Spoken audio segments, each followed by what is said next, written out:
I'm Denis or Regan, and I'm a retired national hunt jockey. I'm from Youghal in County Cork. Um, my mother owns Lombard's pub down in Youghal, and my father is a farmer. And I live it's about 3 miles outside Youghal town. I now live in Kildalkey, County Meath, and we're here about 2 years. So yeah, so it's grand. We renovated, and here we are. I've five brothers. My older brother is Brendan. I have a younger brother, Barry, Diarmid, Stephen, and Edward. And yeah, we come from a quiet background. Like, my parents were fierce hard workers.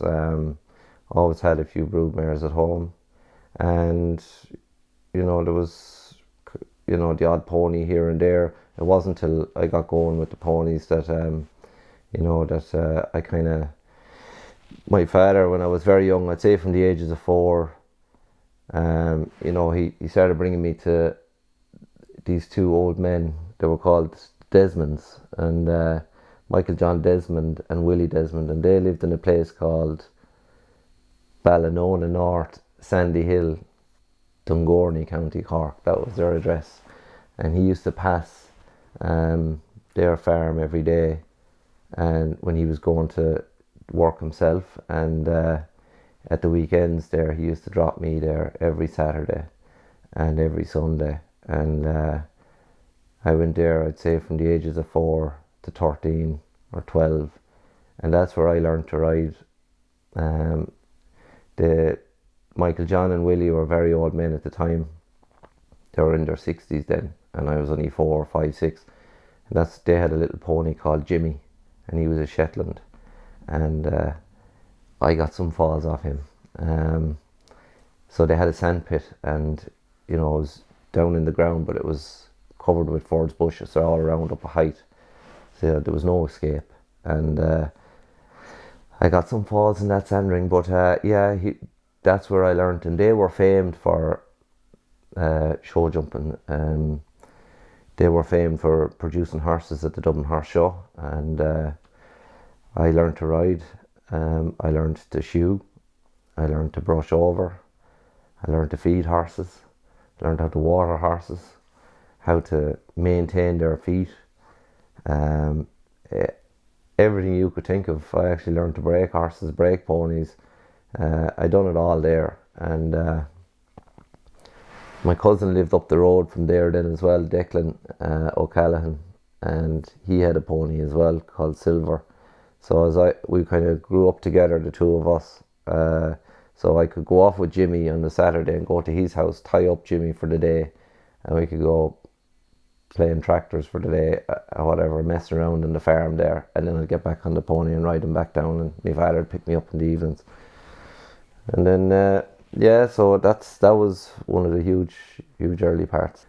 One of my very early memories was I got fairly alright to ride on Jimmy, the little Shetland pony, and was galloping through a gate, a couple of piers one day. There was a gate opened, kind of slightly open, and I thought, geez, I'd fly through that. So kept kicking anyway down to it, and I think I'd fit through the gap. And I did fit through the gap, but there was obviously the metal latch piece that the gate goes on was coming out in the pier, ripped the foot off myself.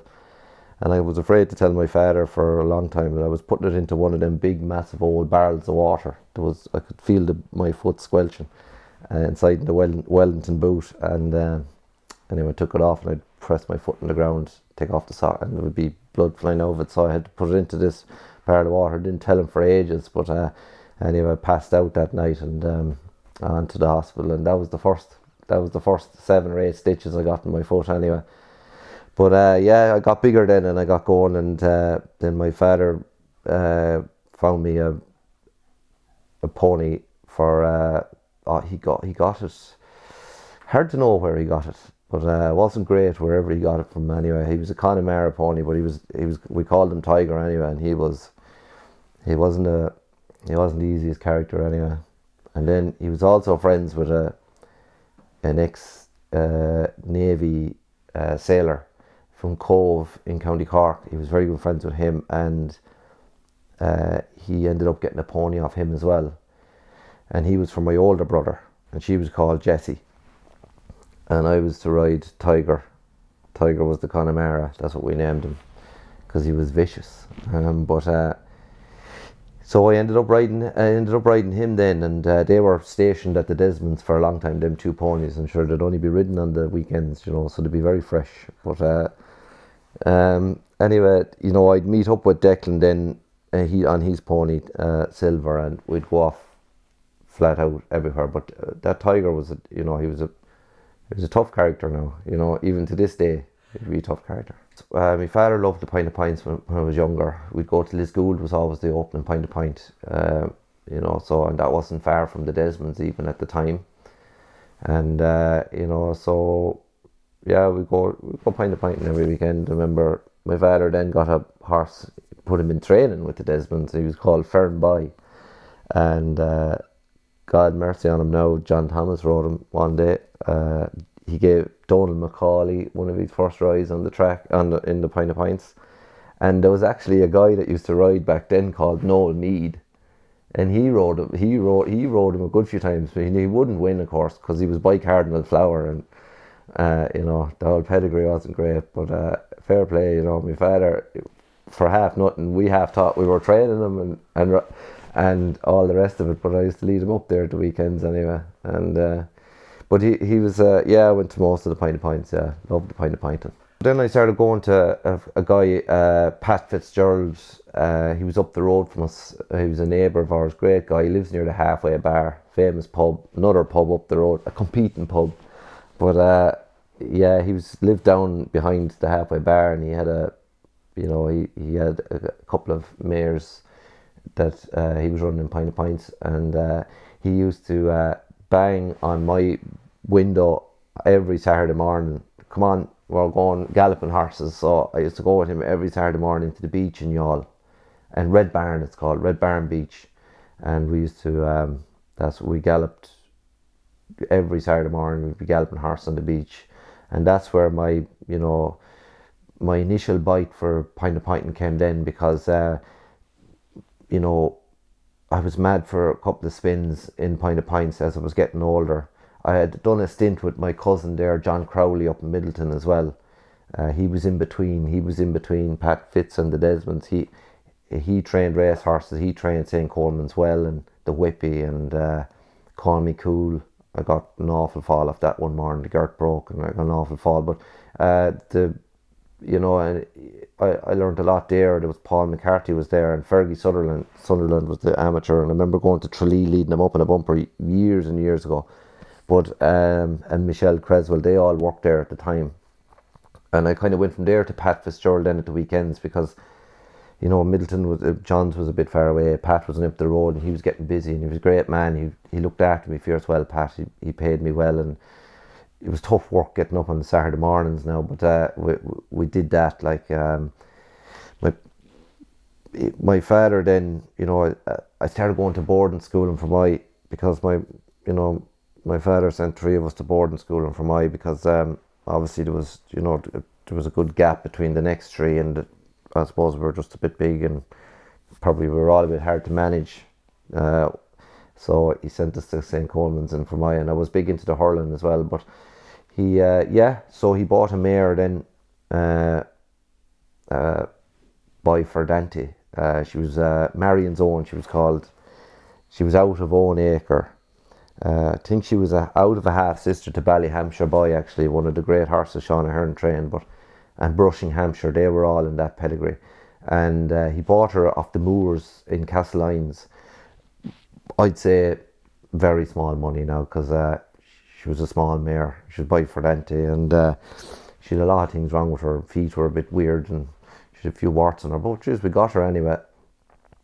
And we put her up to the Desmonds first to get her going, and then on to Pat Fitzgerald, and she was kind of there to get me a spin in a few bumpers, you know. So he got her ready, and he ran her in Tralee, in a bumper in Tralee, and we all went down together, and I rode her in Tralee, I think, and then I rode her in Tramore after that, 6th both times.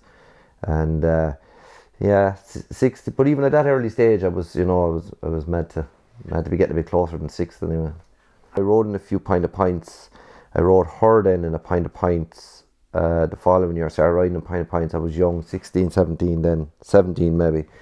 I rode her in a pint of pint in Carrigtwohill, first ride in a pint of pint, and she was very keen now. She was to charge down the fences, but they were all there. They were all waiting for my debut. I remember Davy Condon and or Liam Canary and Barry Canary. I remember all them, all the locals were there in Carrigtwohill.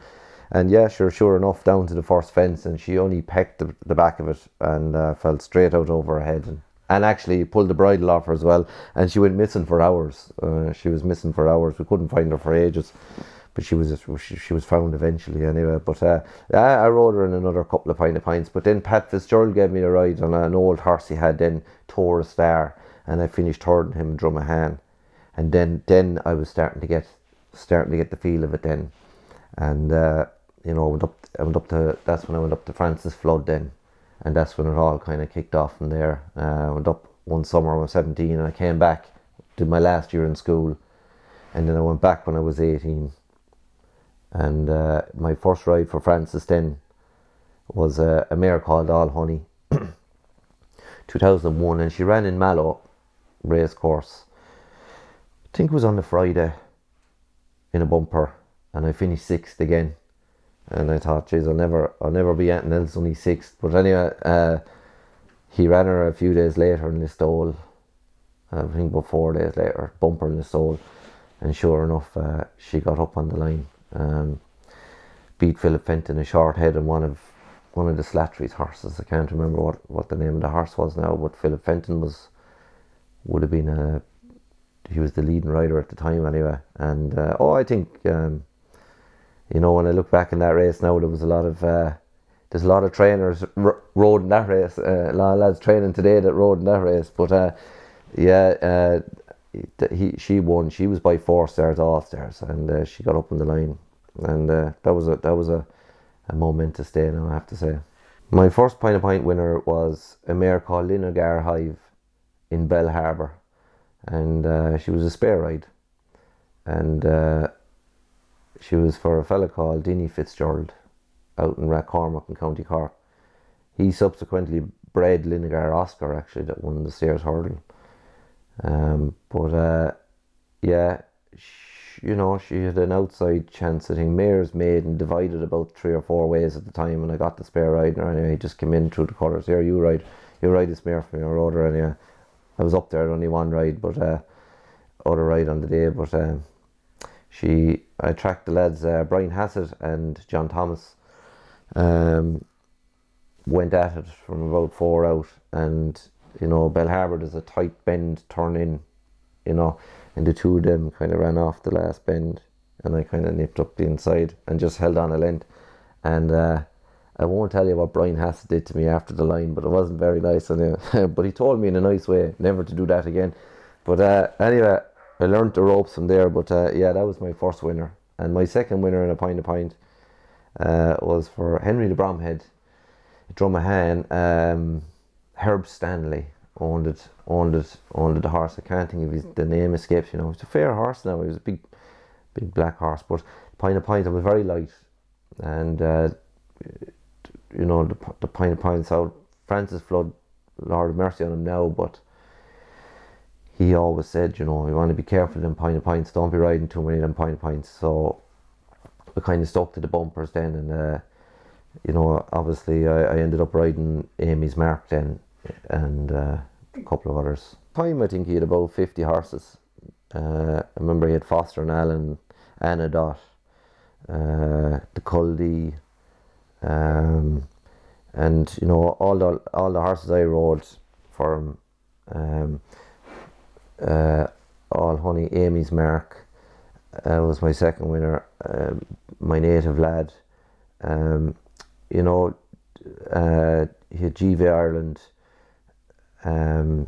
Obviously there was What a Hussy. I won 2 bumpers on her, and they called me Molly. I won Mayor's Bumper and Punchdown on her, and there was a couple of others. Can't think of them now, but I remember my native lad, so I rode my first winner on my second ride, and obviously me and Francis looked after me very well. Now I was 17 when I first went there, but I was 18 when I rode them, but he minded me like a son basically. He was very good to me. He used to have an old horse in the field called Bobsline. He used to send me out every day sitting up on him, and I'd say he was about 30, and he had a hollow back in him like that, but he says if you could ride him as good as Frank Berry, you'll be going all right. But anyway, it wasn't until about 10 years later that I realised who Frank Berry was then. But all them kind of stories. But he'd 40 horses at the time, 50. Josh Byrne was the amateur there at the time. John Welch was the head lad, and we had Emmett Stack then, Cahill Swords, George Kingston was there, and Michelle from England, and there was Liam Fleming, they were all around there at the time. I was great friends with Jackie McGeer in Grange Con, and the Markhams, Johnny Markham, and they were great people at the time, and you'd always be telling you about the great Paddy Slater, but and so was Francis. But I learned the history of Grange Con. It was my first kind of place away from home, and I learnt my trade there, and with a lot of schooling there, and there was some great horses. Young Fran Flood was riding at the time, and so basically what I was doing was I was riding out during the day, and then I'd go off with Tom, Francis' other son, and I'd go baling straw and hay and silage, and I did all of that. And then, but I did a lot of work. I was working all the time. But Francis had a great way of training them bumper horses. I mean, he had a mare there. She came from America. They called me Molly, and she came lame, and I'd say she was never sound a day in her life, but only the day that she won. And he used to love riding out horses twice a day. So they do all the canters first, and then in the afternoon then he'd tell me to take out another one. But he used to tell me often they called me Molly, she was called. And he'd say trot her up against, he had a big hill, he'd say trot her up against the hill on the long grass, with the damp grass, and you trot up against the hill, only trotting, no cantering, walking and trotting. So walk down, trot up. And he'd say to you, when you're walking home then, every now and again when she's relaxed, grab her up and shout at her and make her jolt forward.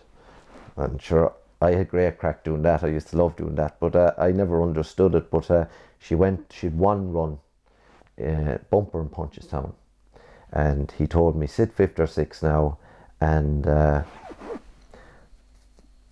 about a furlong from home, just when you're in the straight, grab her up and shout at her, scream at her, just go rah. And we did that, and she just shot forward 100 yards from the line, and she just won.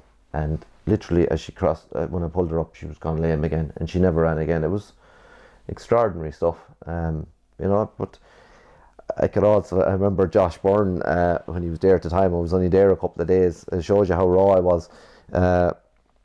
When you come from home, you'd be hungry in the mornings and that, but you'd be used to having the breakfast at home or whatever. But I remember saying, I remember saying to Josh Byrne, where did you get a bit of food around here? After third lot, whatever it was, he was starving, sure, mad for the breakfast. And Josh says, "Oh, you go up to the boss's house. Mrs. Flood will make you the breakfast." All right, so yeah. So that was grand. I went in and took the tack off and whatever. And he says, "Will you get me? Actually, will you order me a bacon sandwich?" And then John Welch came around the corner. "Actually, will you order me one as well?" I says, "I will." "No bother, yeah, no problem." So off I went up to the house, knocked at the door, and old Francis says, "All right, young Denis, yeah," I said, "Boss, the boys just sent me up for the breakfast here. They said I get breakfast here." "Oh, did they?" He says, yeah. "Oh, that's grand. I tell you what you do now," he says, "come on in." And so he brought me in, and they cooked me the breakfast inside, and then they sent me back down. And he says, make sure and tell Josh and John Welch that you've had a lovely breakfast, and that they were nice sausages and nice rashers. So yeah, I did that anyway. The boys were disgusted when I went back down, but they were, I had some crack, growing up. But yeah, that was my early days. Yeah, I was in floods, I think, till I was 21. So I started when I was 17, and till I was 21. So nearly 4 years. Missed one winter, went back to school, and then came back and did 3 full years. And I loved floods. Adrian Keatley was riding out with me at the time. There was a lot of riders there at the time as well. But we used to go down to Bert Allen's beach in Wexford every couple of weeks, and yeah, sure, up at 5 o'clock in the morning, taking horses up in the lashing rain and heading on to Wexford, down to the Wexford beach, and so wicked deep gallop. But yeah, it was all them things. When I think back, they were Francis Flood really got into. He basically trained my. He made my racing brain. Say he was the one that taught me how to race, and he was an awful lot of stories I could tell from my days in floods. I remember riding in the bumper one day in Punchestown, and I was riding for Austin Leahy, I think, or someone like that, and he told me to sit 5th or 6th, and at the time there was 30 runners in the bumper in Punchestown, and I remember I jumped off 5th or 6th, and anyway, we were passing the stands the first time, and geez, I heard a kind of an unusual, you'd never be listening to the crowd, but it was an unusual loud roar from the stands. But anyway, that was grand. We tipped away and down the side and turned into the back straight. Jeez, I thought I'm going okay here. I'll have a little look around. I looked around, there was no one behind me. I thought, Jesus, what's after happening here? When we turned into the straight anyway, and there was flags up, and there was horses coming against us, and there was jockeys walking all over. Kevin Power clipped heels with someone. He was on one of O'Grady's, and he clipped heels with someone, and it brought down the whole field behind me. And my yoke still didn't win. I think I finished 6th again. I think, and there was only 6 of us finished. But yeah, it was all of them sort of things. Yeah, and Francis Flood, he gave me my first my first couple of rides in.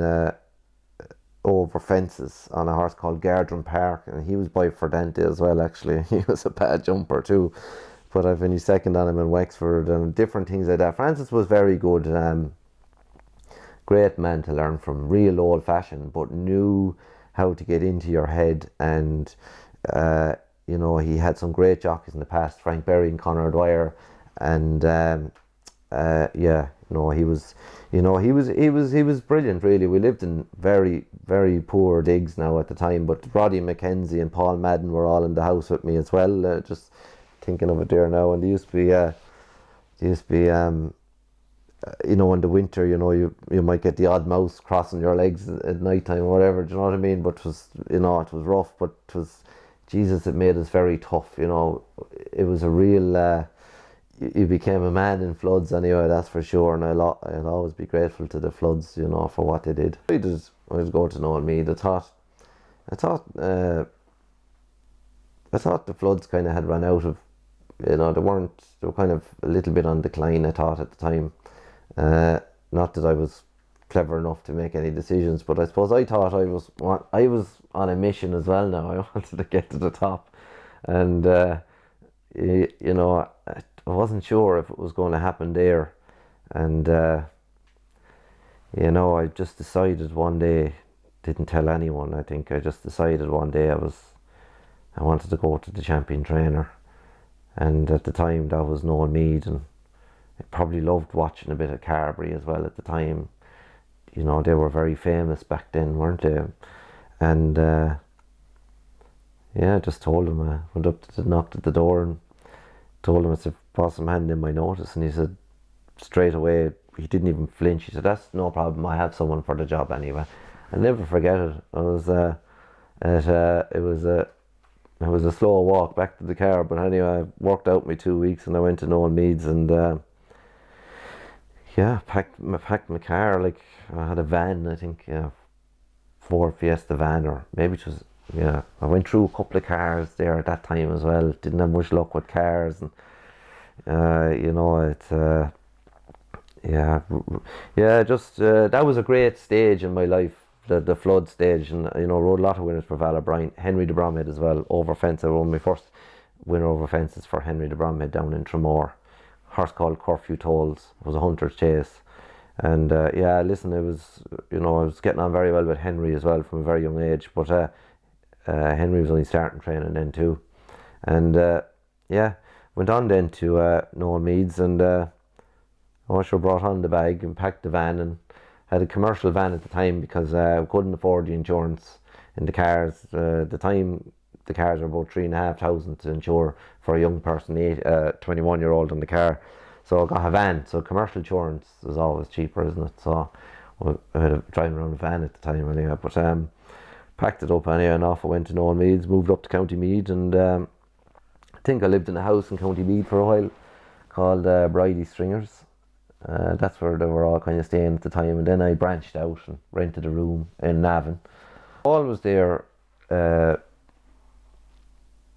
Ian Power, Niall Madden, Jason McKeown, and there was a great guy there at the time called Peter Kavanagh, and he used to work for Paddy Mullins, and he was an old guy. He wasn't riding anymore, but Peter was like the main. He was a great man in Noel Meads at the time, and yeah, I started working there, and I turned conditional at 21, and I think I had 2 winners left in my 7, and I went to Listowel again.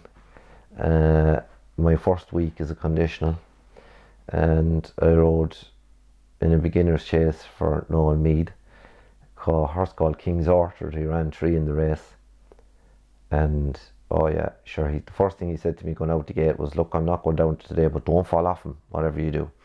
Sure enough, third fence there, going around the side there away from, sure enough, and yeah, out, fell off him, riding too short, and yeah, so up, fell out the side door. But he had 2 other runners in the race. I think he won the race anyway, but anyway, that was kind of a bad start for Noel Mead. But 2 days later, I think, a couple of days later, Frank Ennis booked me to ride a horse called Rupanunny, and he was also by 4 stairs all stairs. And yeah, he said, go around on him and don't take it up till after the last. And sure, it's a very short run in anyway from the back of the last in this stole. But anyway, thankfully, Mona Willie's, Shea Barry was riding Mona Willie's, sure, he'd got first run in me, and of course I was kind of still sitting there trying to be probably like Paul Carberry, but sure enough, like, I wouldn't have won it, say, only that Willie's fell at the last, and I probably should have won. So I had that kind of luck, it was a very short run in the stole, but anyway, he won, so that was my kind of start then again. That's all, and got me off the hook a bit with Noel Mead as well. Yeah, I kind of worked away there with Noel then, but the competition in Noel Meads was ferocious at the time. Yeah, ferocious now. And Noel always liked to use the best available. So, if something happened Carberry at the time, sure, he'd use whoever was the best available at the time. And so it was very hard for us lads coming through. But so, I started riding out then for all the lads around Mead there. Pat Martin and Tom McCourt were 2 small trainers, nice people, steady trainers.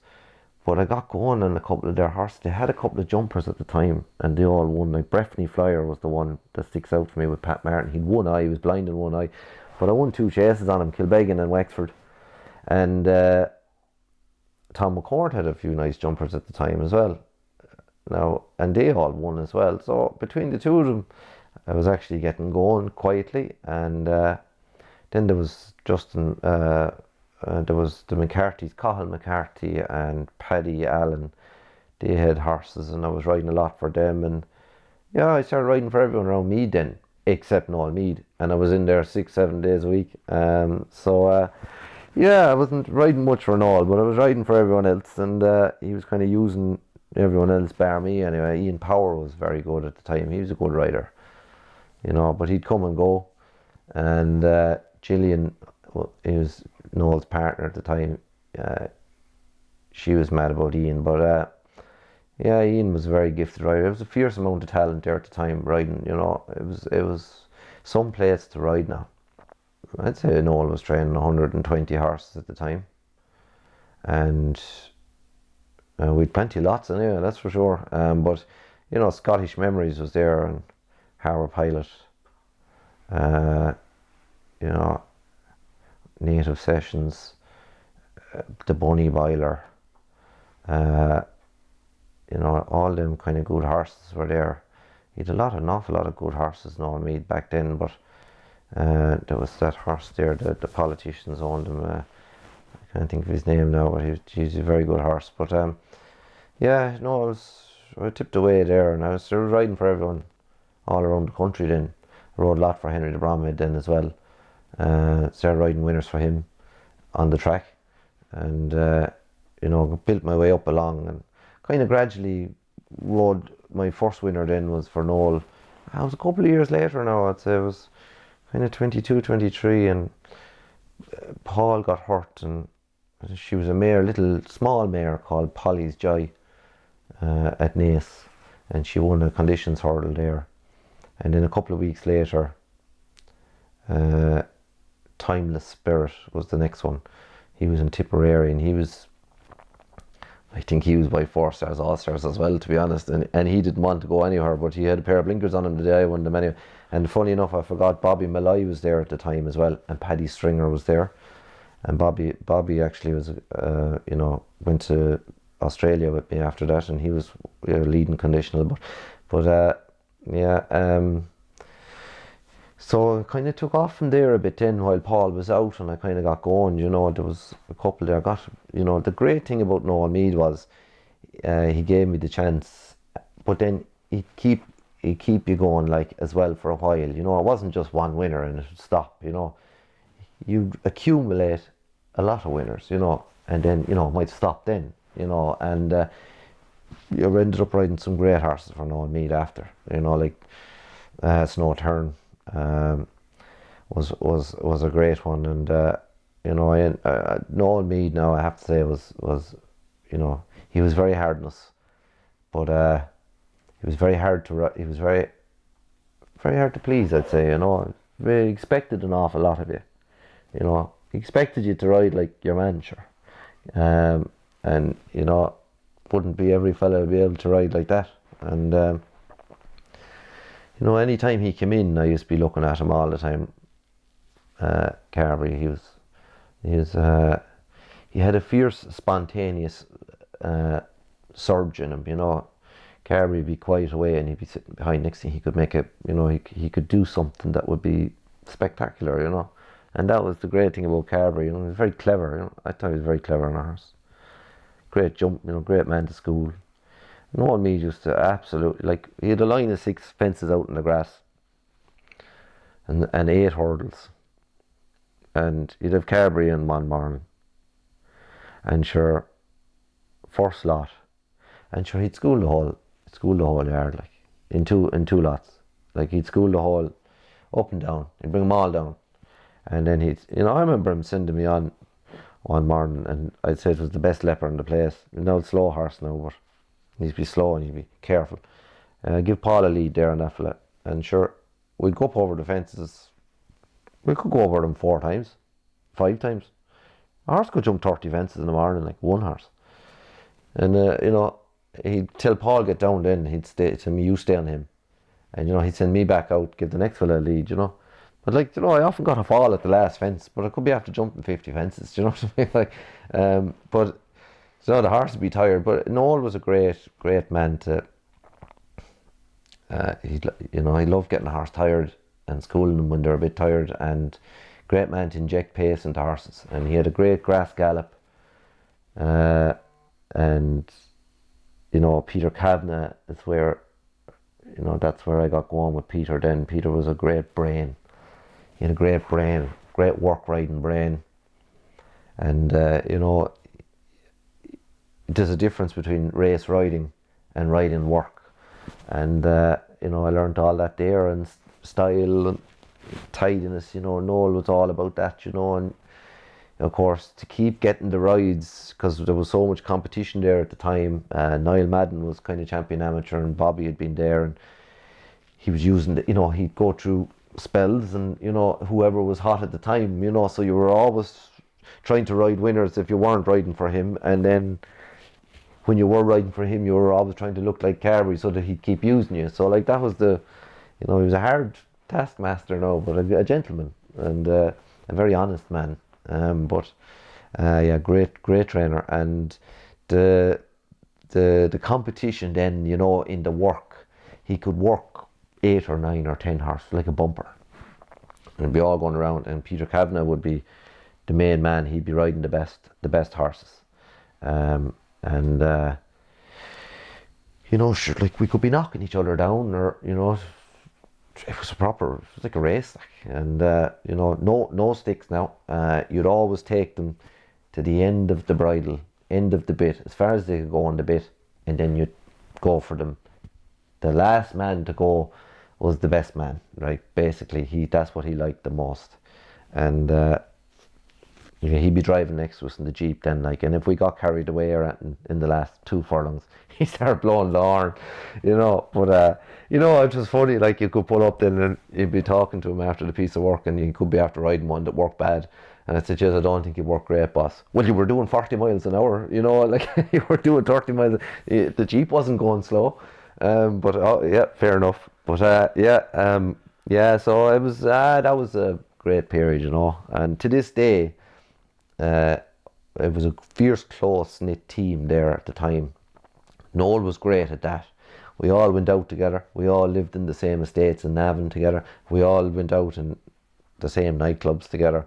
And I learned all of that then, you know what I mean? That's where I went out and started learning to go out and have the crack. And yeah, and to this day I'm friends with them all. Most, even the staff. I see them, at the time. I still see them now at different places and different yards or at the sales, and great man, yeah, great place. Noel, he never got up into the 200s, I don't think, in the 300s, so he never had to take on staff that he didn't want to take on. He had enough horses to make him champion trainer, and then he was able to choose the staff as well, within reason, and he kept it very tight, And Noel Meade is one of them guys like that. If he didn't need you, he wouldn't ask you to come in, And I learned how to the school in there was huge, and it was, she'd be wrecked and you'd be riding 6 lots a day, and I got relieved of afternoon yard duties there, I'd say, when I lost my claim, because I think one day he asked me to paint, the black. There's that much of a black layer on the black layer at the bottom half of the wall, say. And he said, at 2 o'clock, he said, you paint that when I'm back. But I don't know what happened during the day now. I got distracted, but I did paint a bit of it. But when he came back, he wasn't happy anyway. And he said, look, if you better make it as a jockey, because if you don't, you won't be much good for anything else. I'll never forget it. And he used to always tell me as well, if you don't, if you're not going to make it, if you're not going to, if you can't ride a horse like a jockey, at least try and look like a jockey, dress well. And we all had to dress well and go and race, and we always had to drive to all them meetings and come back, be in work next morning. And we were allowed to stay in different places like Galway, Listowel, obviously a long way away, but they were only in the summer, and it was, I had to lead up, sure, we had to do all of that, early doors, and and it was fierce competition. We were getting going like Slippers, Niall Madden, he was going well as well now as a professional, and we were competing against each other, and I was kind of getting the upper hand in at one stage, I was getting on all the kind of the nice horses there, and next thing he went and won the Grand National, so I kind of swayed back in his favour after that, and so that was the way it worked. He worked it so that we bounced off each other, and it was very good. I was there then for three years, and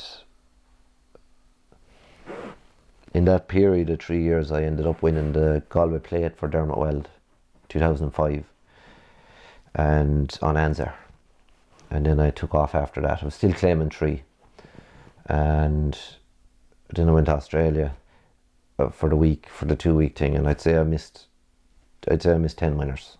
I was absolutely distraught. So I came back out of Australia, and I took off then. I flew, and I was riding for everyone. But when the claim was gone, Anzar came at a great time because it was just at the end of my claim, and it kind of shot me forward, and I kept going.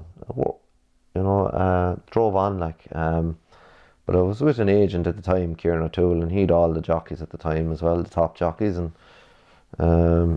obviously there was a certain Ruby Walsh coming through, and there was other top jockeys, so I kind of had to try and up my game and match it with them, and I feel I did, yeah. I was getting going really well then, rode for everyone, but then I started to get on a few better type of horses.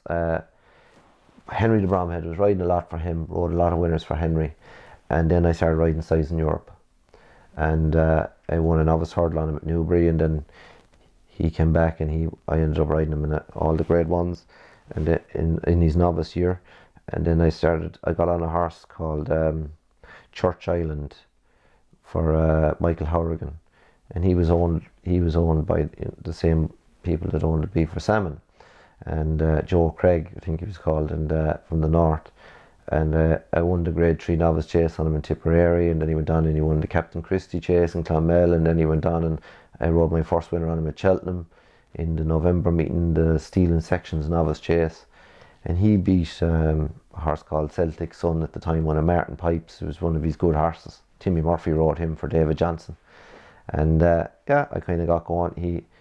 He was a great horse at the time to come along, and then I started getting on, an awful lot of better horses. Then had a first winner for Gigginstown then down in Limerick.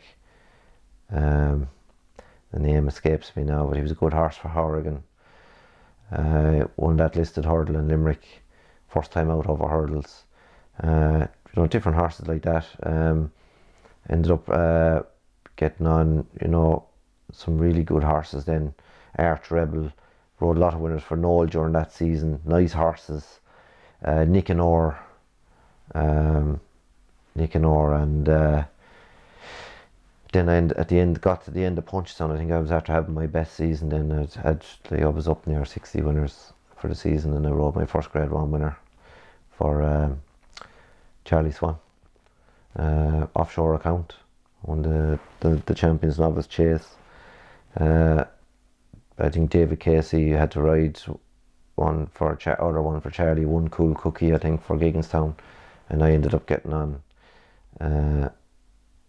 offshore account. Now I had ridden offshore account. I'd ridden a lot for Charlie Swan during the year, and I rode him first time out over fences in the beginner's chase in Punchestown and finished second or third, and hard to remember now, but the Pollies owned it him, and he was adamant that when that ride came available in Punchestown that I was to ride him, because there was a good few people queuing up for the ride on him. But fair play to him, I never forgot him for that, and I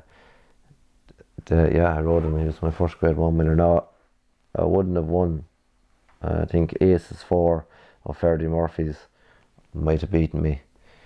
Poor old Graham Lee rode him, fantastic jockey, but he won that day, and then I'd say a week later I got a phone call from England, Howard Johnson, and then so he said, would I be interested in coming over and having a look around or whatever, and I said, I'll have a think about it. I'll ring you back. Kind of didn't really think about that, and then I was absolutely flew, of course, after Punchestown. I was absolutely flying in Ireland.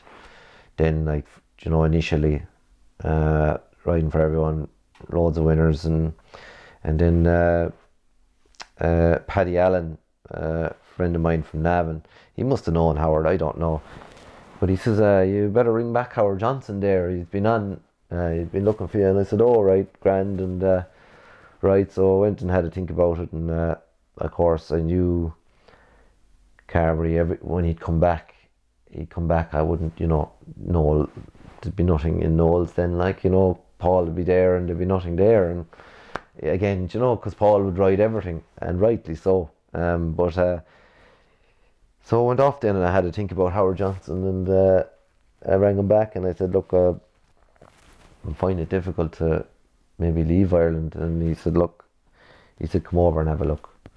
So I organised anyway to go over and have a look, and I flew over to Newcastle, and Graham Wiley picked me up. I met him at the doors opened in the airport. Graham Wiley was standing there, and I was a bit, you know, there was no Google at the time. I didn't know what Graham Wiley looked like, but anyway, he came up to me. He was a lovely man, and Graham Wiley, and oh, lovely, yeah, and we went outside and jumped in the Jeep, and you know, I'd say there was silence. You know, there wasn't much said anyway. Nice man, really nice man. But there wasn't much said, and he brought me to this place anyway. It's called Close House, and he was after buying it at the time, and he was renovating it. But he says, "Come on in, Will. Would you like some breakfast?" And I said, "Oh, I'll have breakfast." Yeah, I was used to having the cup of tea and the bacon sandwich out of the Emo garage just down from Noel Meads, and here I was in Close House with Graham Wiley, and you know, anyway, that was grand. In for the breakfast, and he had this chef, whatever, and you know, he said, Denis, you know, what would you like? So I was talking to the chef, and I said, oh, sure, I'll have a coffee, you know, and I had the sandwich, that I'll have the breakfast or whatever. Yeah, no, starving, no problem. So the chef brings out, obviously Graham's had tea and I was having a coffee, but he brought out this kind of a jug thing with a long handle out the top, or with the coffee. And I was a bit nervous now, you know, Graham, you know, I suppose I wasn't relaxed, but I started filling the coffee, so I grabbed the jug and I held the top of it like this, and I started pouring it like that, you know. And Graham said, whoa, you have to push the handle down, right? Oh yeah. I knew that, and I was like, straight away I thought, oh, Jesus, how could he want to take someone like me on? I don't even know how to pour a cup of coffee. But anyway, we went on to the yard, and after that, and I had a good old chat with Howard Johnson anyway, and I look around, but when I seen all the horses, like, they had 180 horses at the time, you know, and they were all coming from the Pine of Pints in Ireland, Bumpers in Ireland, and then he had obviously the famous horse Inglis Drever, and he had Tidal Bay, and he had Degas Art, Arcalis, No Refuge. He had all of these other types of horses that were just, you know, it was very hard to, you know, to turn it down. So myself and Howard came to an agreement, and I said, right, you know, I'll take the job, but it has to be for 3 years, like, you know, because, like, you know, I knew if I was to take the job, I was going to let a lot of people down in Ireland. I was just starting to fly in Ireland, and I had some good horses to ride there too. And he said, look, you're going to have to come over here and base yourself here. I don't mind if you go back in the summer, but you're going to have to base yourself here. And it had to go to an agent, a certain agent, Richard Hale at the time, an ordering agent. And I said, well, if they were the two conditions, then that's fine. So I went back, and I decided to take the job. Oh, and I didn't have to come till September, and that was in May, I think, May, and that was fine anyway. So of course, absolutely flying in Ireland then, and I think I could be wrong, but I think I was kind of leading the championship at the time. But I had to leave in September, and I had to go. And in fairness to Noel Mead, I had a couple of job offers before Howard Johnson said come. Michael Horrigan wanted me down. He'd offered me the job, but it didn't include beef for salmon. But you know, beef for salmon might come down the road, kind of thing. And you know, I remember Noel Mead saying to me, "Yeah, take it. I don't mind." And the same weekend, I rode 3 winners for Noel Mead in Downryle, and he rang me coming home. Actually, you know, I don't think you should take that job. And I says, well, you better tell Michael, because I'm not talking to him. You know, I'm not telling him. But I think Noel rang him. But I ended up turning down that job. And Michael was very good to offer me the job at the time. But yeah, that was kind of there at the time. But of course, when the Howard Johnson job came, then I suppose maybe Noel found it hard to say no, but Noel said no, you'll have to go now. I thought life was very tough in Ireland, like to get where to get anywhere, And when I just wanted to keep going, keep progressing, and I always felt I kept getting setbacks. Like so when Paul had come back and I'd be after. So Noel was very good. I'd get going, and then when Paul had come back in the scene, Noel would drop you, and then you'd have to ride for all these other small lads. You'd have to keep all these lads happy then. But then of course when Paul would get hurt again, and he got hurt a lot, I had to come back. You'd ride all for Noel, then you had to be loyal to Noel then again, and then you'd upset all the small lads again. So it was like, it was a vicious circle, and to be honest, like, I didn't have anyone, that was the one thing. I wish I had more people doing stuff for me, I couldn't do all the stuff myself. Back then I was very busy, like, and, I just bought my first house in Navan, and, that was the great thing about that, like, that I did do that, but I just wish I had more people helping me, doing more stuff. I was doing it all myself, so like I'd have trainers ringing me and I'd have owners ringing me, and I was telling them, and I had fierce problems with letting people down. Did not want to leave anyone down. That was the problem, trying to please everyone. But got into awful trouble. I got into awful trouble with my agent at the time, Kieran O'Toole. He just gave out mad. He said, look, you need to divert them all to me. And that, but that's what happened. And it was a fierce amount of delegation, but it was a great period of time. And we had a big celebration and a big going away party, and off I went. First winner for Howard was Best of the Brownies, and he won in Sedgefield, and he beat AP McCoy on one of John Joe Neal's, and I got 3 or 4 days for the whip straight away. So the stewards were definitely putting down a marker over there anyway, whatever, but anything else. And and then my second winner was a horse called Frankie Fig in Hexham, and I remember Howard saying, oh, just jump off in front and drop your hands on him, and it wasn't really the thing you do in Ireland, but I did that anyway, and sure enough he won by 40 lengths, and that I kind of took off then. It was Howard Johnson, in fairness, he had the horses right, like, he had the horses right. And sure, I was riding very good horses up around the north of England. Sure, there was a case of how many winners you ride in a day. It wasn't a case of will I ride a winner. And there were serious horses then, like, yeah, very good. Tidal Bay was obviously, yeah, he won in I won them in Aintree first. The first meeting in Aintree, novice chase, and then he went on. Then he won. I think he won at Cheltenham, the open meeting, or the last weekend's meeting there, the November meeting. That novice chase. I think it's a grade 2 now. Don't think it was then. But he went on there and he won there, and then ended up he went on then. I think I won them in Carlisle after that, and then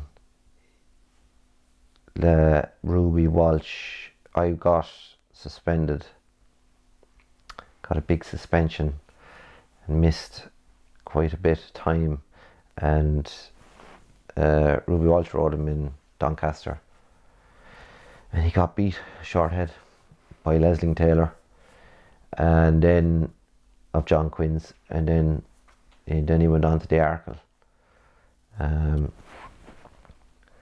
I don't know if it's true or not, but Howard Johnson used to be telling me, Ruby Walsh has told me I'm running him in the wrong race.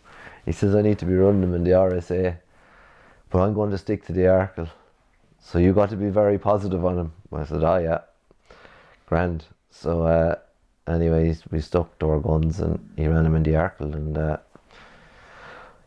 Sure, he's probably one of the most impressive winners of all time in an Arkle. Sure, he was unbelievable. No family over. No. I can remember the journey down to Cheltenham. I was staying down, and you know, I wasn't nervous. I was kind of confident. You know, I wasn't overly confident. I just wasn't seeing the fear of what might go wrong. I was just knew that this horse could do it, like, but I didn't think. I wasn't nervous. And I stayed in a friend's house, Henry Oliver's, that night before. Gave me a spare, stayed down, because it was quite a journey from the north down to Cheltenham. And I remember getting up the next day and just having a mooch around, walk the track, down to the weigh room early. And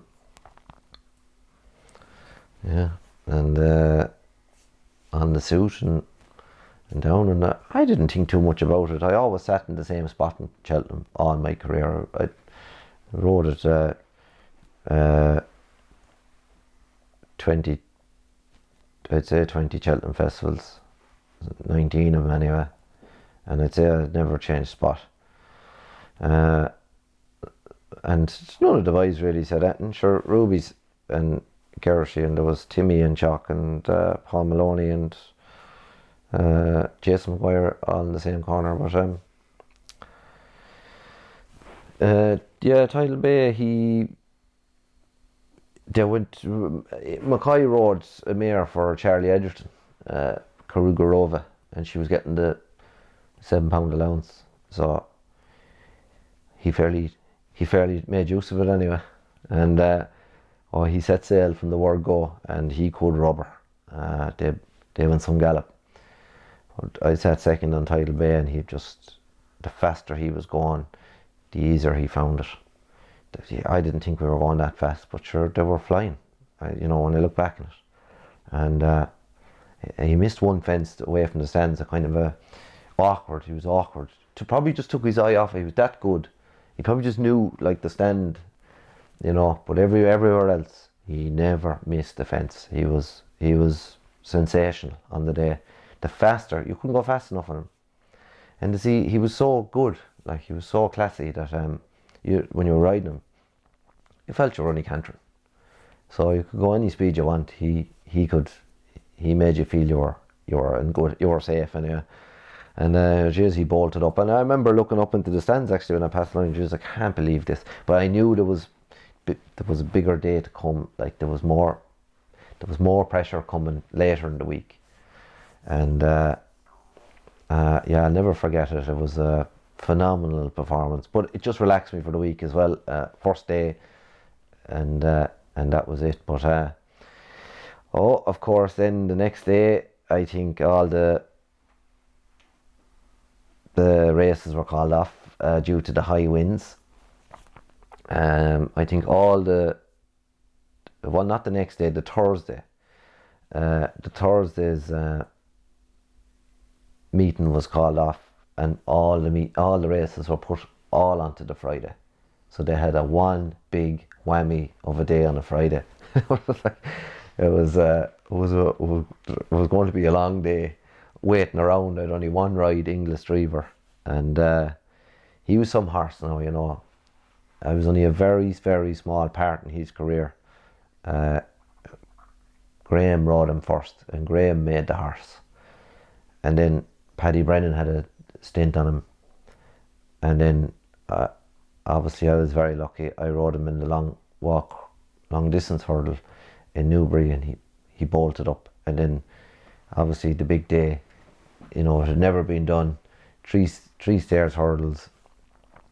And here I was, and I was going to ride him on the Friday. But just on a side note, we were all staying I had to stay in a hotel then. I couldn't stay in Henry's. We were staying in some hotel then, out the road anyway, and there was a huge crowd there. And of course, when the racing was called off on the Thursday and they were all put onto the Friday, sure, everyone stayed in the hotel all day, and it had a big screen up on the wall, massive big pull down screen, and either side of that screen was a toilet. So there was men's and there was ladies' toilet. And we were all watching it anyway. It was a huge crowd in the hotel, and we were all watching. And of course, the article came on, so I went up near the front and I wanted to watch it again. And I was with a couple of friends. There was a good friend of mine was there, and of course, just as the race crossed the line, I was, I was buzzing. I just walked into the toilet, didn't I? But I walked into the wrong one, so I walked into the ladies, and so I went inside the door anyway. And there was a girl coming out against me, and I says, I'm after making a big mistake here now. And there's a big crowd outside, so what'll I do? So I was looking around for a window. There was no window, so I had to walk out and face the music. So I opened the door, and sure enough, anyway, as soon as I opened the door and walked out, the crowd absolutely erupted. But that's it. That was one of the stories from then, and obviously went on to ride English Drever. I always wanted to ride him with a bit of confidence. He was an older horse then anyway, and I enjoyed riding him. He was a very, very, he was a very, very, very fast hurler, A to B. Sure, anyone in racing knows what I'm talking about, and he didn't. He'd be a little bit keen to start with, but then he'd switch off then, and the key was to switch him off so that he had all his energy for the end. He was a flat horse running in a jumps race over 3 mile, and the ground was soft too, and he didn't like the ground that much that day either. But maybe the fact that he had broke down in the past, maybe the softer ground helped him, maybe, I don't know. But sure, he went through the race very well, and I got bit knocked down here and there at the top of the hill, but he didn't mind that, and I got a dream run all around the inside, and pulled him out going to the last, and he quickened up, and it's one of them races.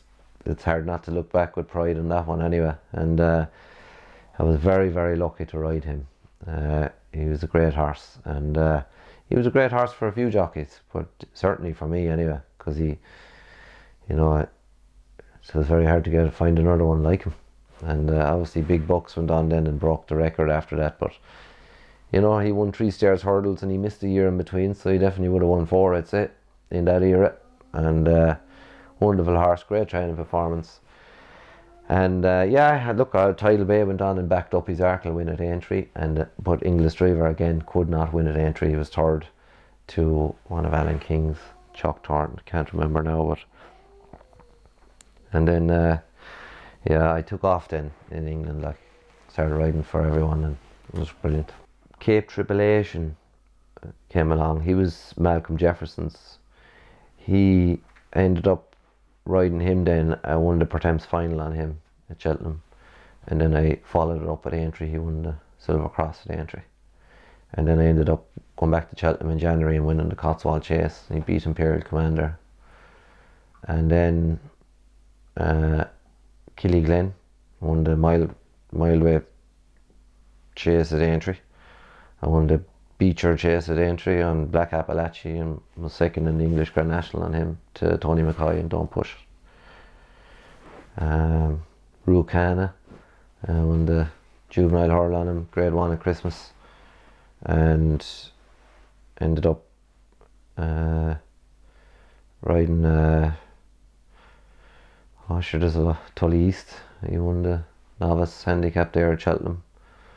I think it was used to be known as the Juicing, but I'm not sure. An awful lot of place horses. Won the Fighting Fifth on Countrywide Flame for John Quinn, and then I was third in him in the Champion Hurdle behind Hurricane Fly and Rock on Ruby. You're always in that.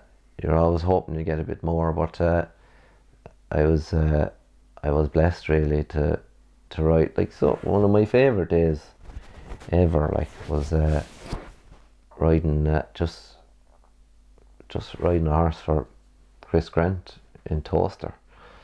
It was the last leg of a huge gamble that Barney Curley had pulled off, and all the money was going to DAFA, the charity, but it meant an awful lot to win on that horse. That was only a small day, but that was won a very special day. I won a Nider Chase for Morris Phelan, won a Grand National Trial on Giles Cross, and I won the Southern National on Giles Cross, the Yorkshire National on General Hardy. Like, they were only small races, but they were big for me. Like, they all meant something, because I lost a few jobs along the way, and you kind of go in and out of fashion in England very quick. So like, there was a lot of horses came at a time when I needed them, and then I ended up riding for John Ferguson, like, in Newmarket. Fabulous man, good trainer, and had a load of horses. Like, he's getting all the Godolphin horses in from all these yards, and you could tell straight away which were going to do and which weren't. We used to loose school them, and sure, the ones that had a bit of a heart for it, you'd drive on with them, and the ones that didn't, I don't know, go back in the flat. But John was good. John was a good man, clever man. James Owen was the head man there at the time, and he's now training and doing well in England, I noticed. But I rode his first grade 1 winner from Rucana, and then I got on a horse called Sea Lord, and I won 6 in the bounce on him. But I won the summer hurdle on him as well, and the summer champion hurdle in Perth. All small races, but they were significant enough at the time. I still wanted to win them anyway. I had a lot of luck in Perth. I don't really have, like, Carlisle. I used to love Carlisle. I think in the 3 seasons that I rode for Howard Johnson in the north of England, I think out of every meeting I only left Carlisle once without a winner, and that's never happened in any other track that I rode at, really. But Carlisle, whatever it was, even I had the worst rides there when I was riding from. One of them would win. I don't know what it was. It was just weird. Fierce luck on it. And then when I finished with Howard Johnson and I went down the south, I could not ride a winner in Carlisle. So it was very strange. I couldn't ride a winner. Now, I didn't ride there that often, but after that, I ended up, like, there was so many people. I remember, when I finished with Howard Johnson, I remember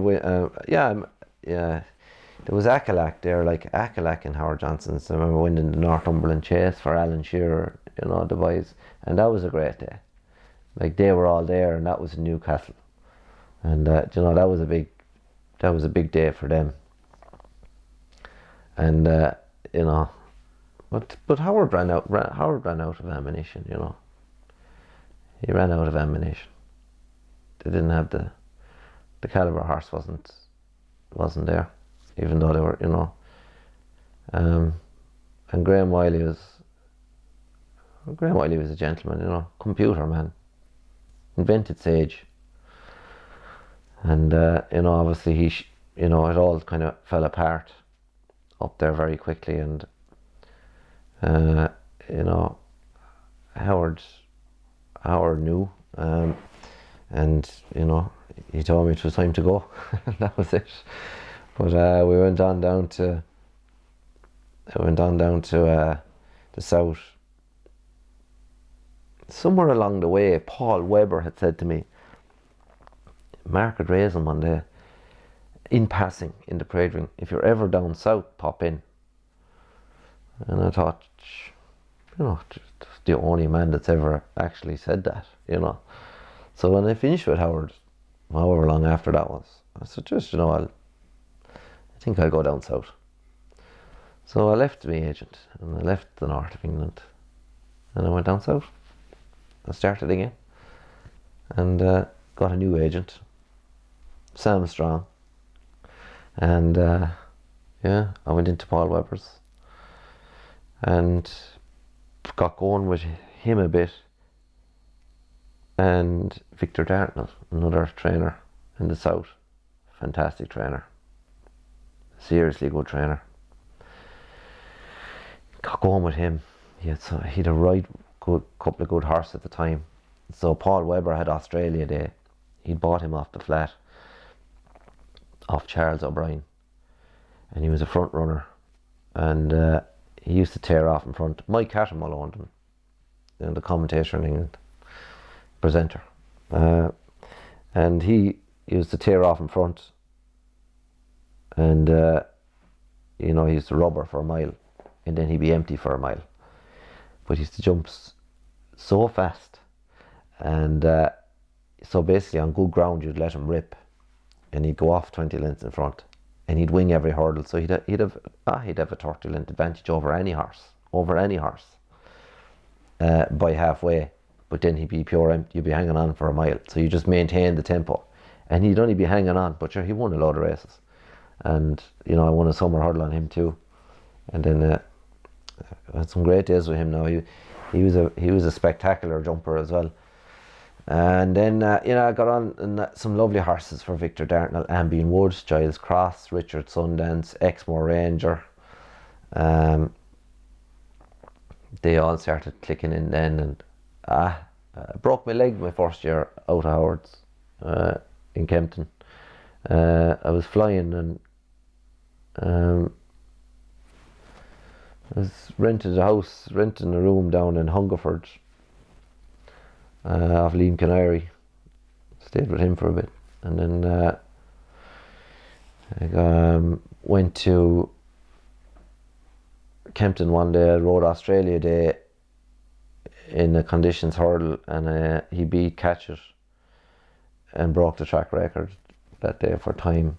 And then the very next race I rode another one for Webber, 33 to 1 shot, can't think of her name now, and I was upsides two other horses at the last. I think it was coming to win, and I fell, and as I fell, my leg went in between the hind legs of Roddy Green's horse. It was, and but it wasn't a shatter. It wasn't, but I did break it, my left leg, and so I missed a lot. I think 4 months then. So that was my worst season in England then. I had only 35 winners that season. And I kept going between the south and the north. I think I put 88,000 miles in the car one year. Like, it was, colossal amount of driving. Yeah, I went through, I had bad luck with cars through my life. I remember one night I was driving back from the races very late, and the timing belt went in the car, and some lad said to me, "Jeez, did you not get the timing belt checked?" And I said, "No, I don't think I did. Obviously I didn't if it's gone." Sure, I had all that hardship, yeah. Remember driving to a Cheltenham preview one night, and out in up the north somewhere, up near Cartmel. And I was low on diesel, but I was late. And I said, I'll keep going because I'll get diesel on the way home. But little did I realise, that there was absolutely no services or petrol station the road in, so there wasn't going to be one on the way out. But I didn't realise that because I was rushing, got there, of course, ran out of diesel on the A66, and I mean on the moors. Do you ever hear the moors in England? Oh my God! But anyway, I remember all of that, and I remember a lad coming from the AA, I think, and he brought a little, the lawnmower one with diesel in it, little green one. I says, "Jeez, that won't get me far." I says, "It'll get you to the service station." "Jeez," I said, "I don't know." "I will." He says, "Sure, give me a ring again if you run out." I said, "Gee." Right, so anyway, I did it. Just about got me to a place called Scotch Corner, and I just got diesel. But the Grand National then was a bit of a nightmare for me because I had a very good start in the Grand National. I rode a lovely horse for Peter Bowen back in the 2007 or 6, I think, Ballycassidy. And we were going along out in front anyway, and having a lovely time. And went out the second time, and I approached Canal Turn, and of course you have to kind of jump Canal Turn at an angle. And of course there was a loose horse coming behind me, and he wanted to jump it straight, and we kind of met side on, but fell off out the side door. But then the following year I had Bewley's Berry and he finished 5th. And then the next year I finished, the next year I was in front on Black Appalachie and he unseated me at Beecher second time. Just pecked. There was 4 false starts that year. He was off the head. I couldn't ride one side of him in that race that year. He was too keen. And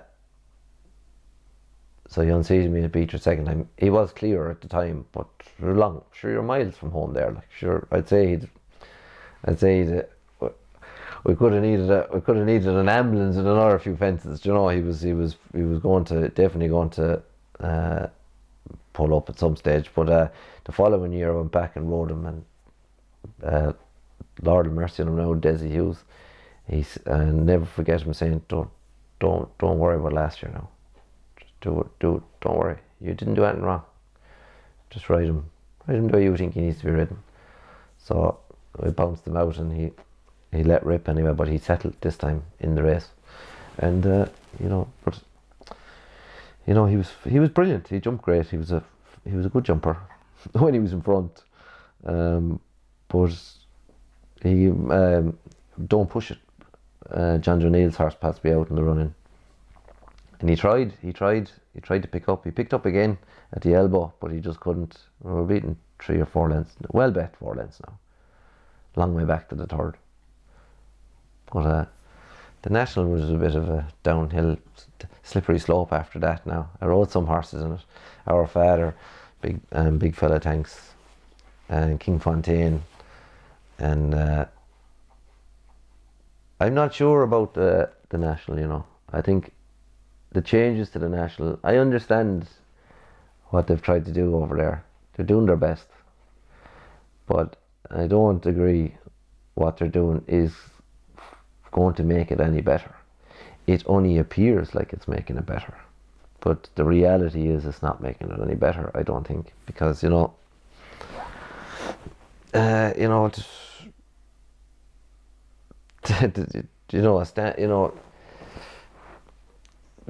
National is big prize money now. It's £1 million. So you're always going to have a lot of the temperature is always going to be hot for the National.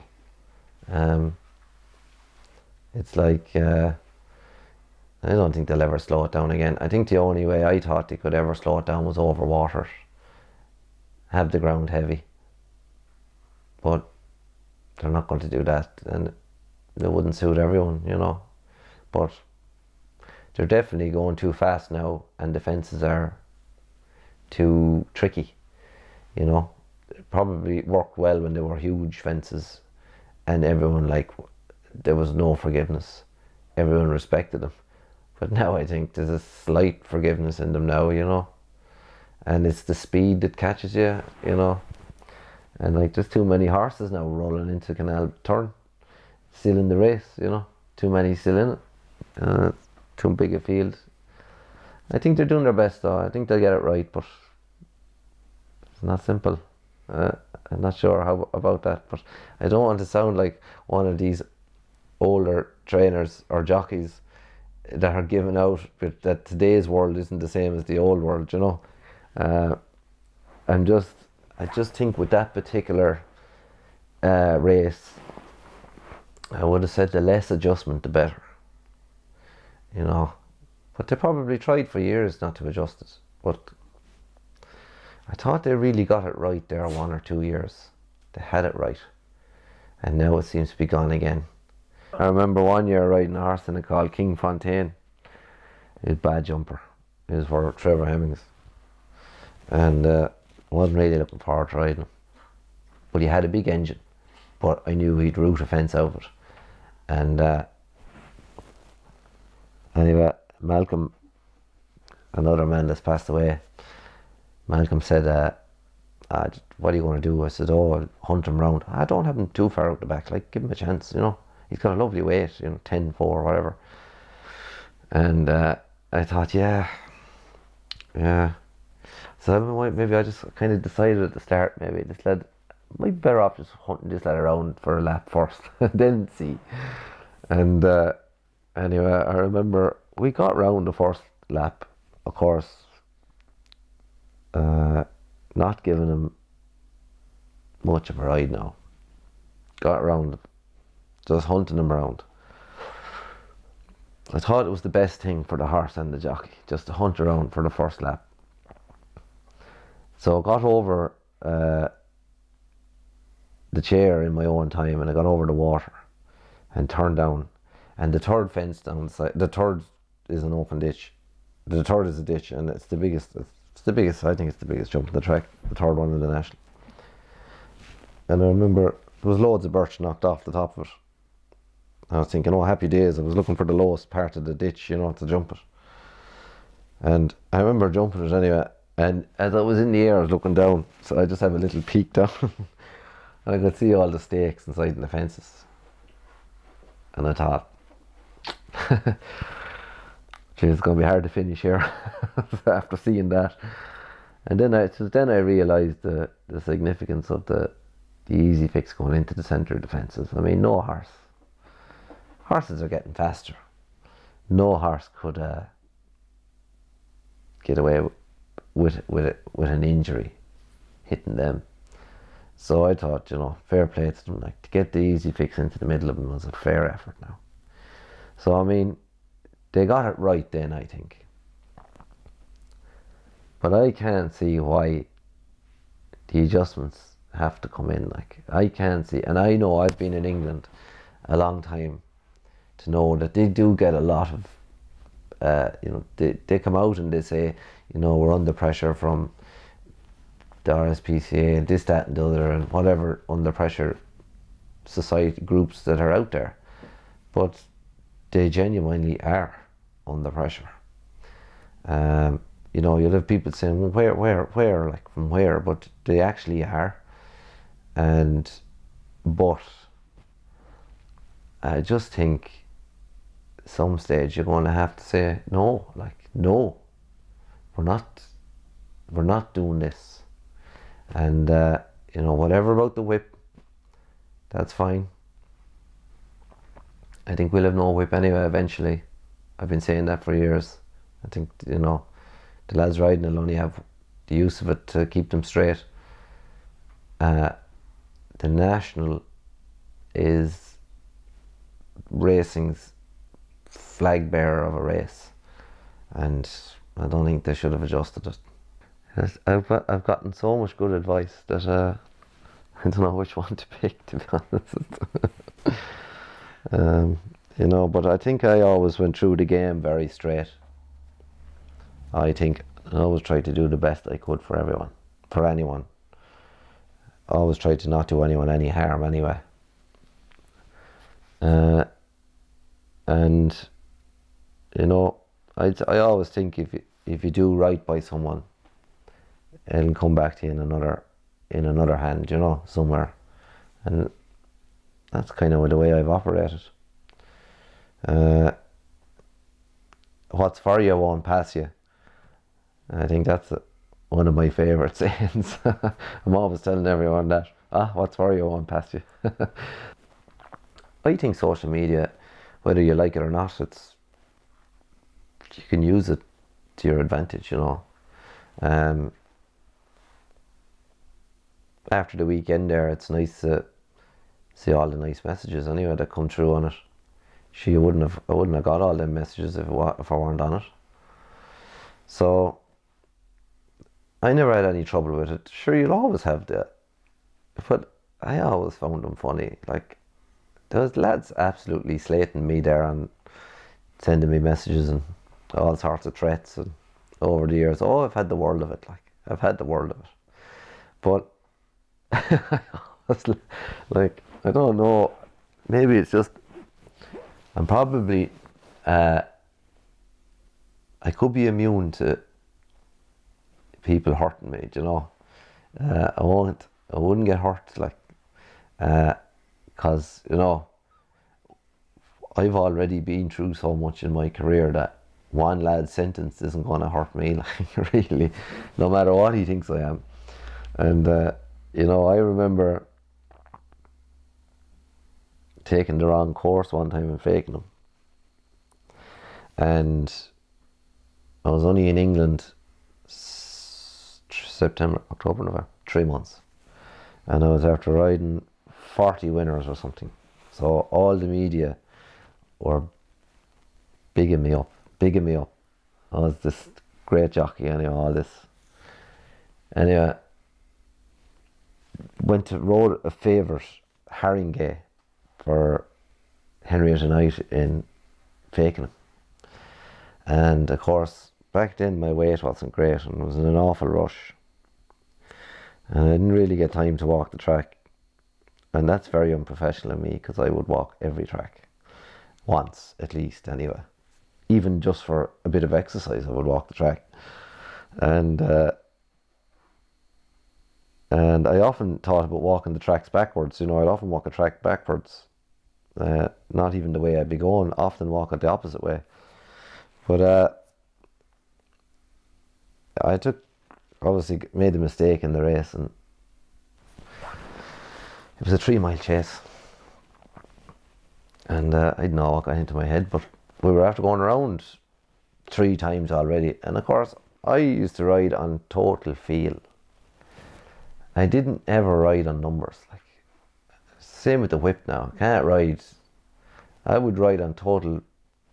I was coming to a kind of a vision in my head, and I could nearly go around in the race with my head down. I could just feel my way along. I know it was a terrible thing. People will probably laugh at that, but I used to be looking. I used to be just watching. And I don't know. Went around 3 times, and we obviously had to go around 4 or 5 times for 3 mile in Fakenham. it's only about 2 furlongs around it. But anyway, it's made an awful mistake. Kicked on, jumped the last fence, and thought I'd won the race. Anyway, the boys continued on around. Timmy Murphy ended up winning the race for Nick Gifford. But no, we pulled up anyway, and again, it was a bit like that toilet moment in Cheltenham. Pulled up, and I just sat there on the horse, and I stopped, and they were going off down. I could see them going off down, jumping the neck. I was thinking, now, how am I going to get out of this one? And there was complete silence in the stands. But as soon as I turned around to go back towards the stands, the whole place erupted with boos and cheers, right? The whole place went absolute, right? If there could be a hole found anywhere in the world, it could have done being in Fakenham that day, so I could just jump into it. Like, it was the worst thing that's ever happened to me. So I went into the parade ring, and fair play to Henrietta Knight.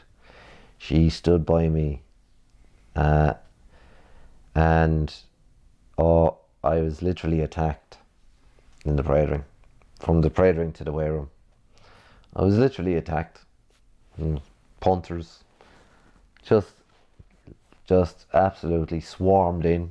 Like, it was like a tunnel of people going like this and waving newspapers and waving their hats. They kept taking their hats off and they were hitting me in the shoulder with it. Never forget it. Went into the weigh room, and I was just shocking. Threw my saddle on the table. The valet straight away, Phil Taylor was like, don't worry, and boys, shut all the doors.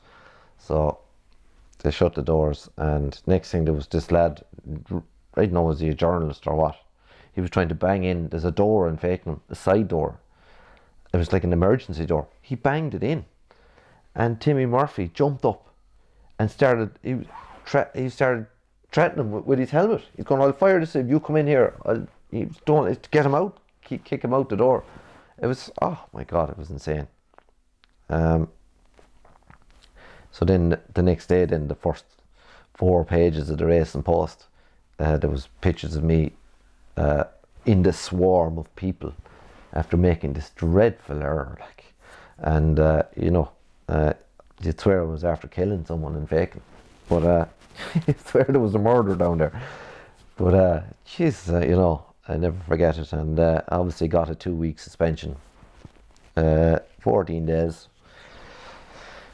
Missed the Irish champion hurl winner on size in Europe, and a Cleve hurdle on English Reaver, and a good few winners after that too, and before.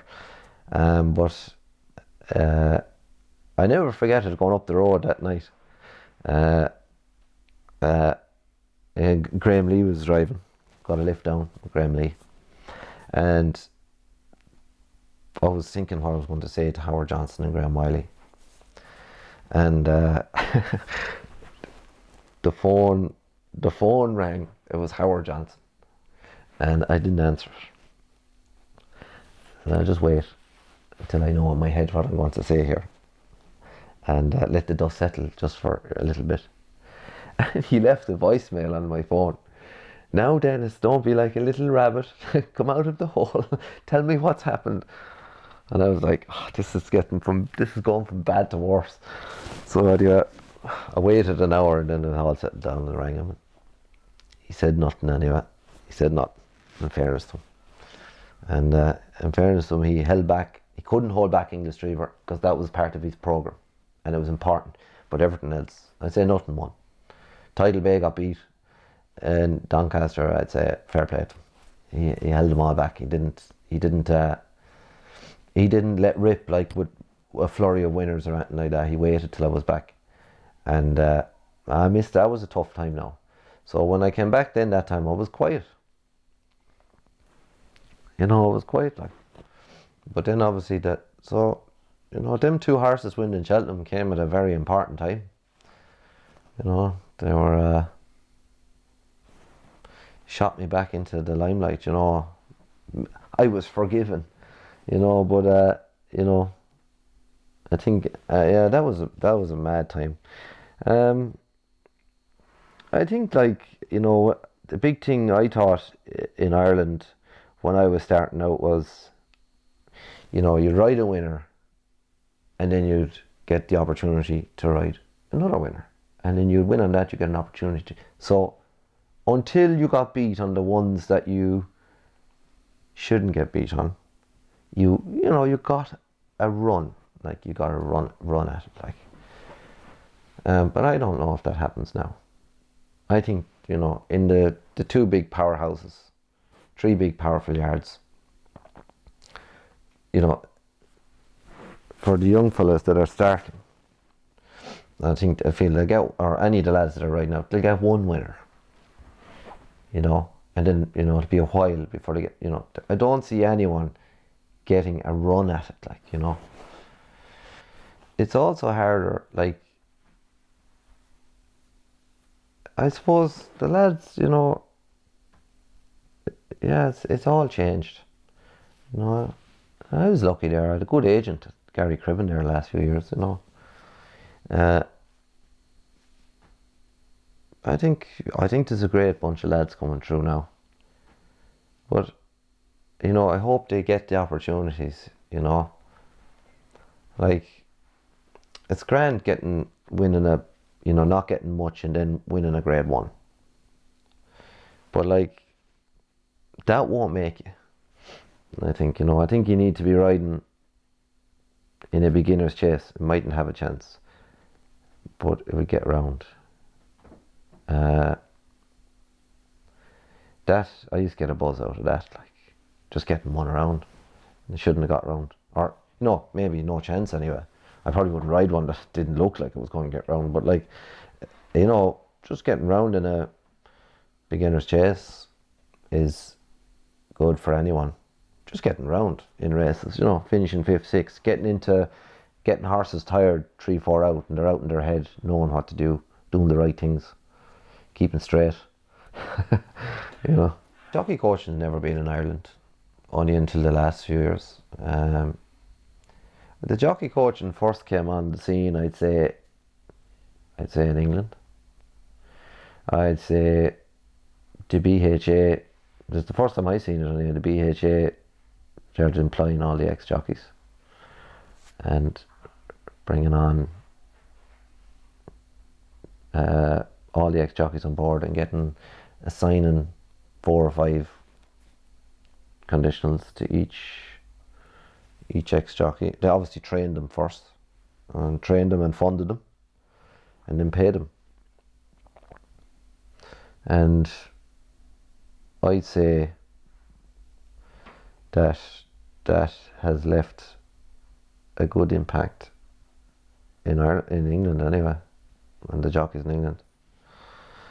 You know, jockey coaching isn't just about how to ride, like, it's about how to dress, how to act, how to speak, stewards' rooms, diets, mental health, how you deal with everything.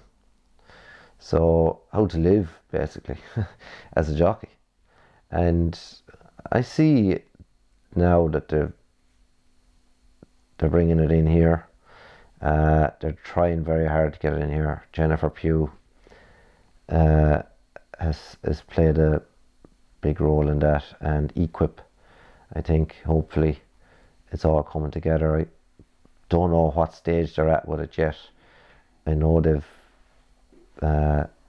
found a lot of ex-jockeys anyway to go ahead to have a selection, or to have a team selected, I think. So I really hope that works. I think that is going to serve as a massive thing in Ireland now, because I don't think the younger lads now coming through can learn the same way off the older jockeys as, say, I could when I was coming through. It was a different era. You could learn more.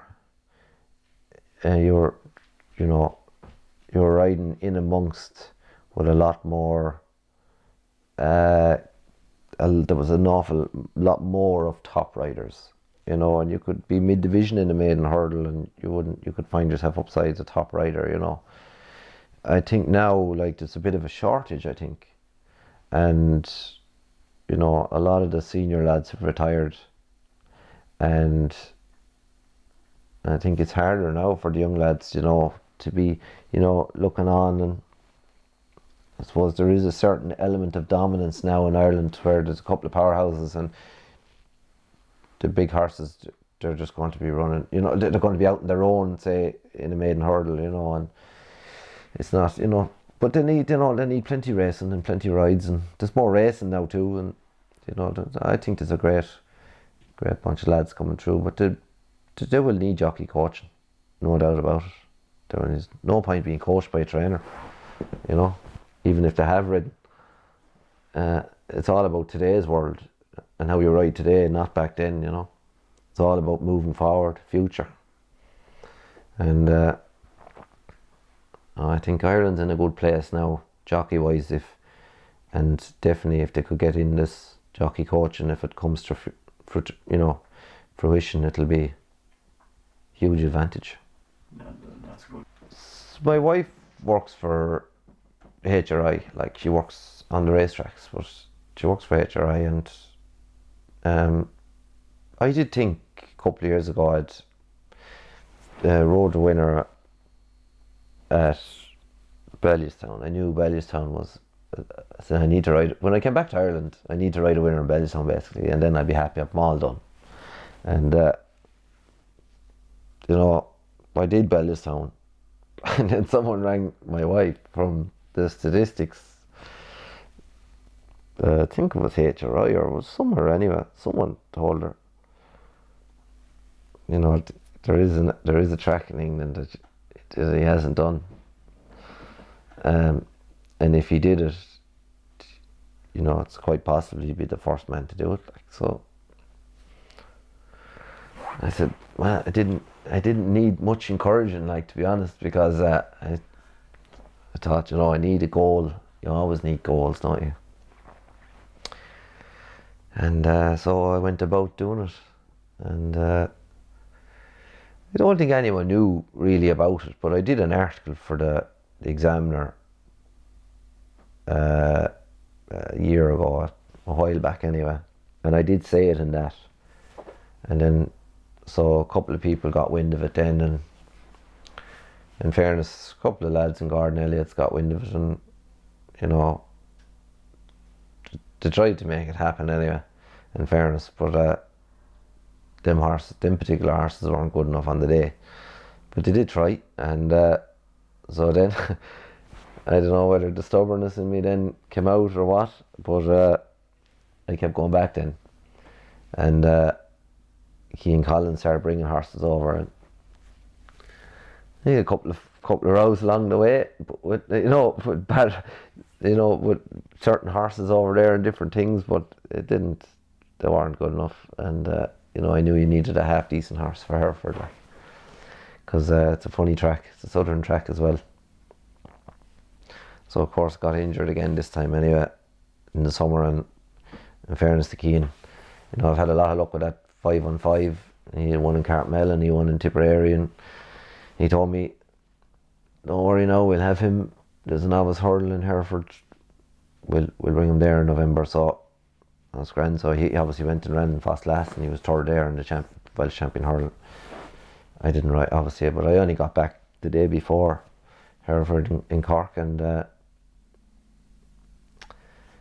rode one there and then for Keane, and then went on to Hereford, and it was a quiet journey going over now, I have to say. Actually, we knew he'd win if we could get it right.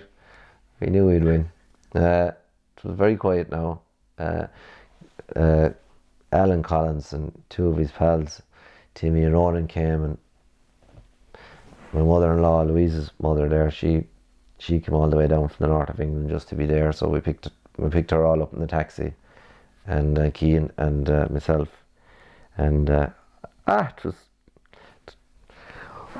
I'll put it this way: we knew it wouldn't be a nice journey home now if he didn't win, to be honest. But anyway, thankfully he went on and he won. So I don't know whether. I've no clue whether Norman Williamson did all the tracks one time, but obviously he missed out on Fostlass because he wasn't riding. So it's all the National Hunt tracks, all the National Hunt current National Hunt tracks, and it's only going to last for a while because someone else will do it, and there'll be a new track open. So. But it was a great goal to have at the end of my career, and kept me going, and we had great crack on the way back from Hereford. The crack was that taxi journey back, including the taxi driver, had some crack. It was just absolutely brilliant. I'll never forget it. We could have told him to turn around and bring us back from Birmingham to Hereford, just to stay in the taxi. It was the best. One of the best journeys I've ever been on, but what a laugh, we had it, we celebrated it in all sense, so it was good. The last few years, I've been having a bit of back trouble. Discs in my back. They were touching nerves and things like that, and I didn't have the same power in my legs.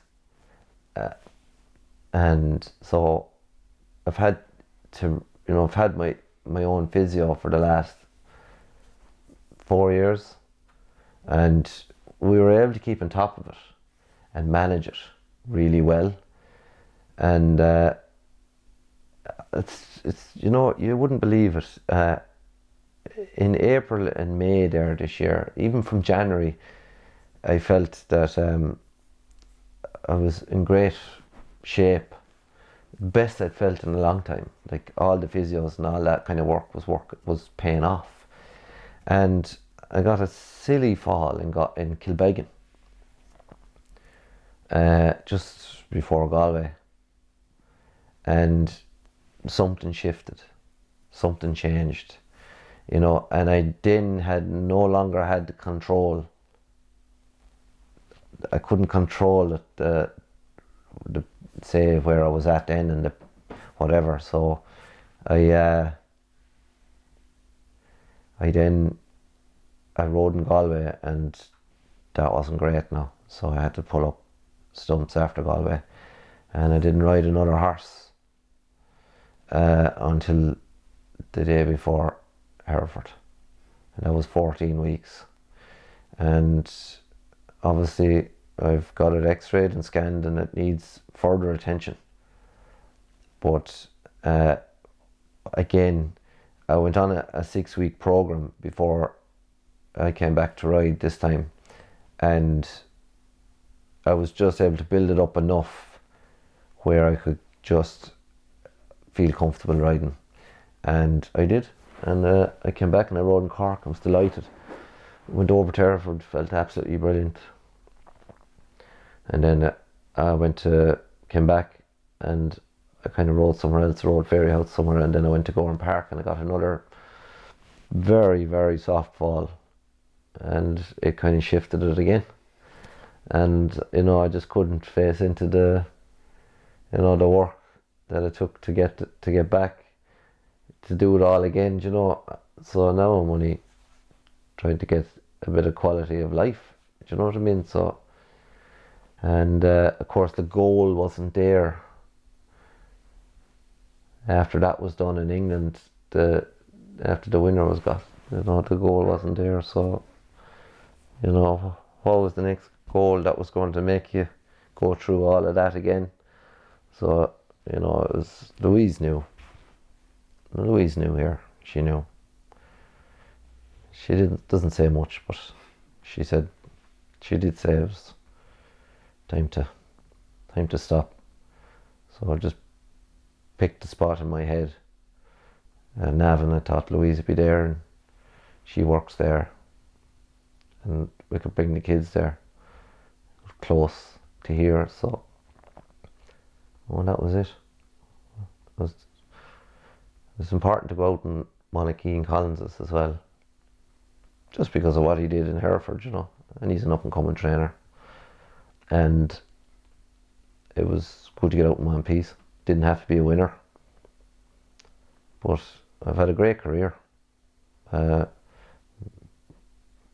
Grateful to a lot of people now for grateful to have the career I had, and I've had a lot of ups and downs, but definitely them early days, the Desmonds, the Floods, all the way through, they definitely stood to me over the test of time, they definitely did.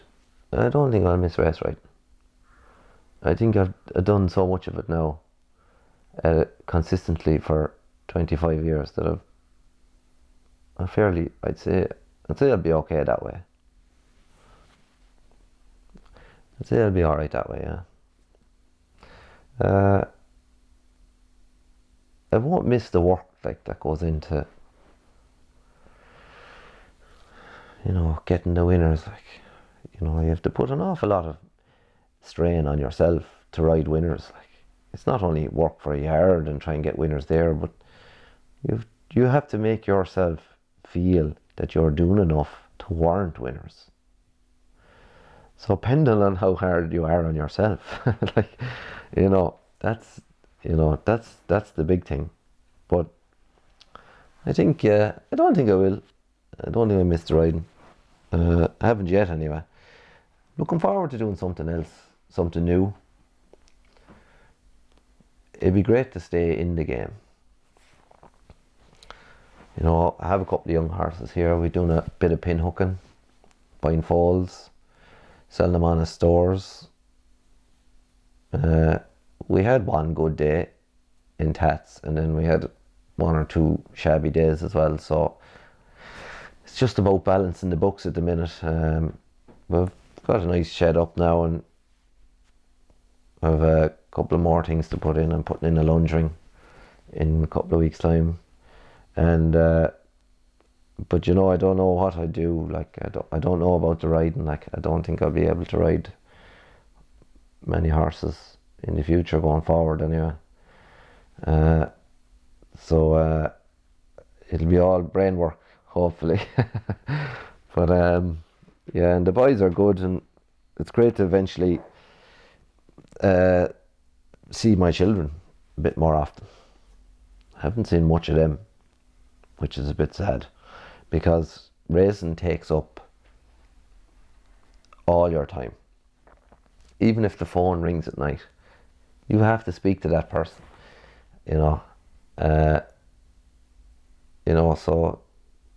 you have to do that. So I'm looking forward to spending a good bit of family time anyway. I'm definitely taking a break, but you know, I'm going to need a job soon. So, but I would really like to stay in the game. But I need to have a think about it properly. Not sure I'll be able to ride horses. Well, consistently anyway. So, you know, I'll still be open to riding work here and there, I suppose. Keep your eye in. I've seen some ex-jockeys already doing that. So if they're doing it, it must be a good thing. You know, keeps them sharp. You know, because your brain needs to stay sharp no matter what. So like, you can't just stop doing stuff either. You need to be working in your head even, you know, just to keep yourself sharp. Like, yeah, we'll see. I like going to the sales, and you know, I've sold a lot of horses to England the last 4 or 5 years to friends of mine. You know, people that were good to me in England. I'd source one here that I've ridden, and I try and buy them and sell them over there. And I've been quite lucky at that. I'm after getting a few nice horses over there. No graded horses yet. Coast Guard Station there now. He might be a nice horse in the spring. But I think, I think buying and selling is good. Like dealing with the sales companies, and like I say, myself and my wife have a huge interest in Louise. We have a huge interest in the pinhooking here, and I can't see that stopping. It's just the sales of horses dictate the buying of horses, if you know what I mean. So the pocket is always the problem.